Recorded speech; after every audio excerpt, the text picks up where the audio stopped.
Alright, well, I'm back here at Classic Dodge of Denton. I actually just came back here to pick up my Avenger that I ended up not trading in, and it's been sitting here at the lot. But that has nothing to do with what today's video is about. Today, we are going to talk about how much these Challengers weigh. There's a lot of people, a lot of hate going on these Challengers for how heavy they are. And I am into weight reduction, but I like to know where I started and how much weight I lost. So today I am going to drive to a public scale. It's a cat scale at a truck stop, actually kind of up the freeway here in Denton. And right now this Challenger is in 100% stock form. Stock wheels, stock tires, everything exactly how it came from the factory. I haven't done a single thing to it. The configuration, this is a 1320 RT Scat Pack with a 1320 package. Normally these things, bare bones, no options, come with one driver's seat, and that is it. There's no passenger seat, no rear seat, and in place of the rear seat is a delete kit that just kind of blocks off that hole. So now I did add the front passenger seat and the rear seat back in as an option. So mine, this 1320 will be a little bit heavier than a base 1320, but that's because I literally added 2 seats that I need. And I'll take them out when I go out racing. Only other option I have on this car, hood pins, but the hood pins are worth what, a couple pounds, and they're not going to be that heavy. So but we'll find out exactly how much this Challenger weighs in stock form here in just a few minutes.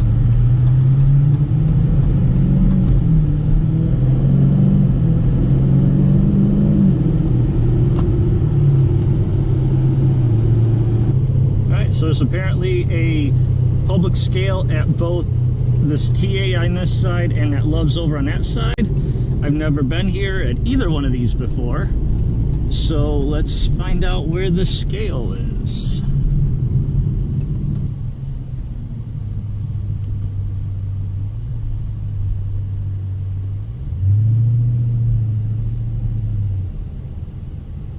Alright, here's a scale. I see it. I don't know how you deal with all this. So I am going to check out.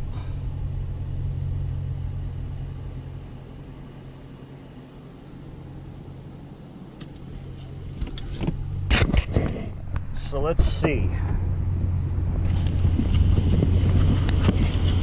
Nope, we need to back up because it says 1 axle per.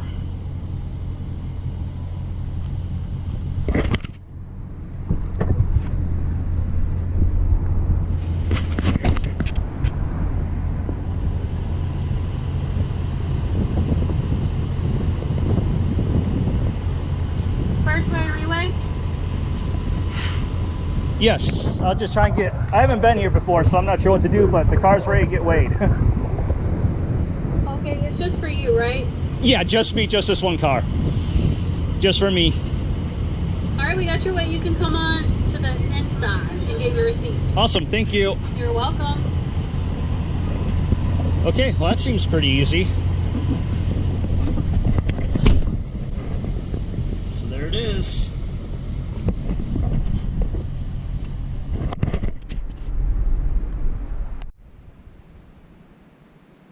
All right, so I just sat back in the car. This was actually pretty easy. I haven't gotten on the scale in, last time I did this was 22 years ago in an old truck of mine.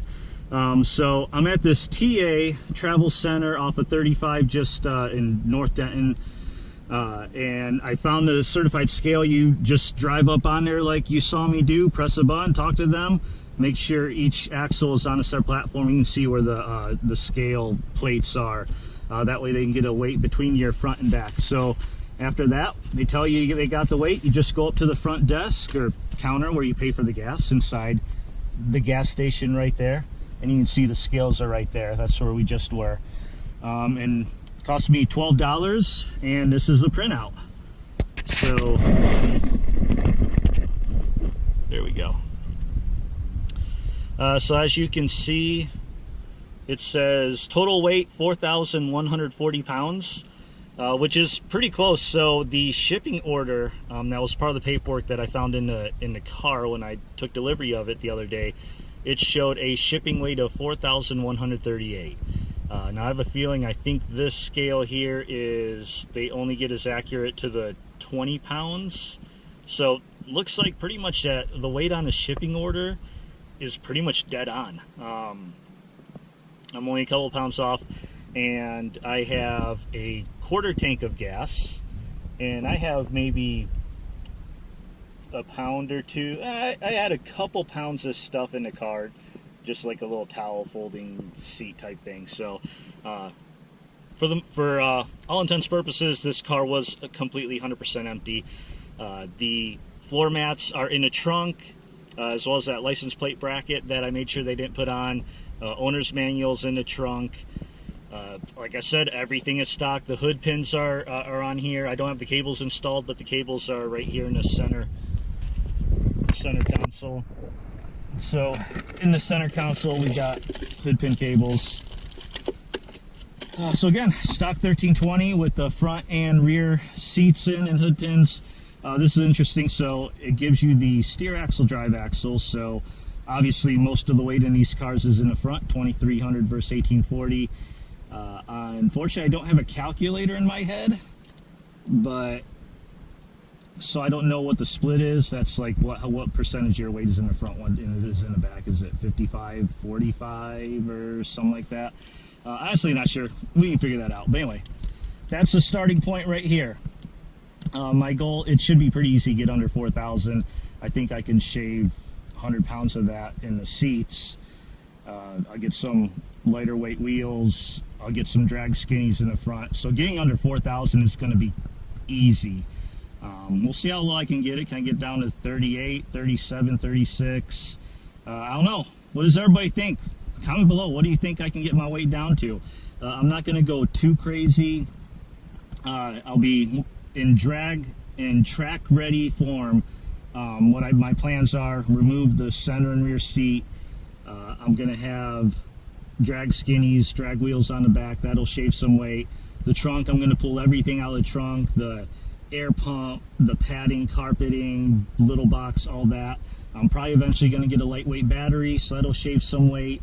There's a few things in front I may take off, a few pounds here and there. The hood insulator's probably going to come off once I get my cold air intake TA in there. So there's a few things I'm going to try to do. We'll see how far I go. I don't know how crazy I'm going to get. So that's where we're starting at. And now you know, that's how much a Challenger weighs. I think wide body Hellcats are a couple 100 pounds more. Obviously, they have a supercharger on top. So, hey, thanks for watching. I'll see you in the next video.